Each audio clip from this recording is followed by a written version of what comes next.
তুমি কি জানো, পুরীর জগন্নাথ মন্দিরে এমন এক হনুমান আছেন যিনি সারাদিন দেওয়ালে কান পেতে দাঁড়িয়ে থাকেন। হ্যাঁ, আমি বলছি কা পাতা হনুমানের কথা। পুরীর বিখ্যাত জগন্নাথ মন্দিরের পশ্চিম গেটে রয়েছে এক রহস্যময় হনুমান মূর্তি, যাকে বলা হয় কা পাতা হনুমান। কা পাতা মানে কান পেতে থাকা, আর ঠিক সেটাই করছেন উনি। মন্দিরের দেওয়ালে এক কান ঠেকিয়ে হাজার বছর ধরে দাঁড়িয়ে আছেন। লোককথা বলে একদিন মা লক্ষ্মীর ঘুম নষ্ট করেছিল সমুদ্রের বিশাল গর্জন। ভগবান জগন্নাথ হনুমানকে আদেশ দেন যেন সমুদ্রের শব্দ আর মন্দিরের ভেতর না আসে। সেই থেকেই হনুমান কান পেতে দাঁড়িয়ে আছেন, যেন একটুও শব্দ মন্দিরে না ঢোকে। সবচেয়ে অবাক করার বিষয় হলো, আজও মন্দিরের ভিতরে সমুদ্রের গর্জন শোনা যায় না।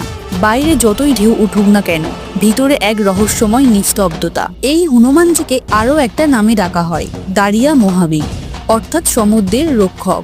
ভক্তদের বিশ্বাস উনি শুধু মন্দিরের নয়, পুরী শহরটাকেও রক্ষা করছেন।